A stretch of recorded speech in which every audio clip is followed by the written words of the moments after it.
వైఎస్ఆర్సీపీలో ఉత్సాహం కొట్టొచ్చినట్టు కనిపిస్తోంది. ప్రభుత్వం మీద పెరుగుతున్న వ్యతిరేకత అంతా తమకే ఉపయోగపడుతుంది అనే ఉద్దేశంలో ఉన్నట్టు భావించాల్సి ఉంటుంది. కానీ వైఎస్ఆర్సీపీ మాత్రం ఇప్పటికీ 2024 ఎన్నికల నాటి పరిస్థితి నుంచి పూర్తిగా కోలుకోలేదు అనే అంశాన్ని ఆ పార్టీ నేతలు, అభిమానులు అంగీకరించే అవకాశాలు స్వల్పం.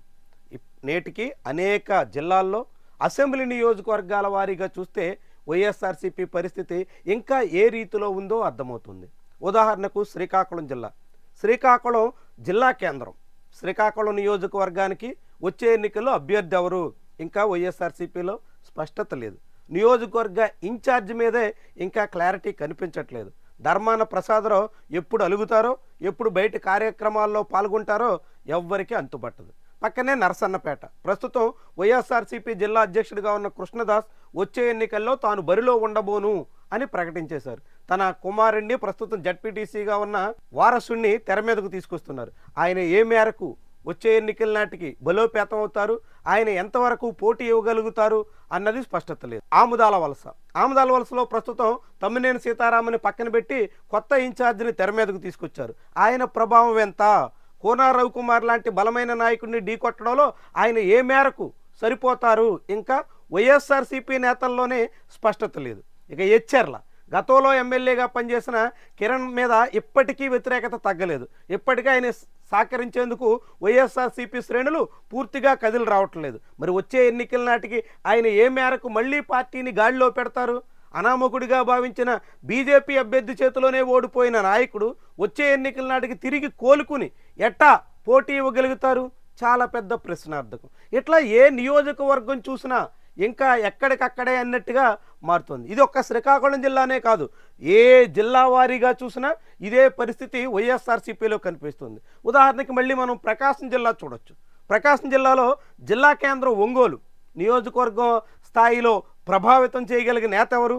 బాలినేని తర్వాత నియోజకవర్గ ఇన్ఛార్జిగా నియమించిన నేత ఎంత మేరకు ప్రభావితం చేయగలరు? ఎవ్వరికీ అంతుపట్టట్లేదు. అద్దంకిలో నిన్న కాక మొన్న తెర మీద తీసుకొచ్చినటువంటి పక్క జిల్లా పల్నాడుకి చెందినటువంటి కొత్త నేత ఎంత ప్రభావితం చేయగలరు? 25 సంవత్సరాల అనుభవం కలిగినటువంటి గొట్టిపాటి బుజ్జిని ఏ మేరకు ఢీకొట్టగలరు? ఎవ్వరికి అంతుబట్టనటువంటి విషయం. కందుకూరు, కనిగిరి మొన్నటి ఎన్నికల ముందు చేసినటువంటి ట్రాన్స్ఫర్స్ ఎంత తీవ్రమైనటువంటి ప్రభావాన్ని చూపాయో అందరికీ అర్థమైంది. కానీ ఇప్పటికీ ఆ 2 నియోజకవర్గాల మీద స్పష్టత వచ్చిన దాఖలాలు లేవు. ఆ 2 కాదు, గిద్దలూరు, మార్కాపురం ఈ మ్యూచువల్ ట్రాన్స్ఫర్స్ కూడా అదే రీతిలో చేతులు కాల్చుకోవడానికి కారణమయ్యాయి. కానీ ఇప్పటికీ ఆ 2 నియోజకవర్గాల్లో కూడా ఏమాత్రం క్లారిటీ లేదు. ఇలా ఒక ప్రకాశం, శ్రీకాకుళం జిల్లా కాదు, రాష్ట్ర వ్యాప్తంగా ఏ జిల్లా చూసినా వైఎస్ఆర్సీపీ పరిస్థితి ఎట్లాగనే ఉంది. రాష్ట్ర వ్యాప్తంగా వేవ్ వస్తుంది, జగన్మోహన్ రెడ్డికి సానుకూలత వస్తుంది, చంద్రబాబు పాలనా తీరు మీద ప్రజల్లో వ్యతిరేకత పెరుగుతుంది.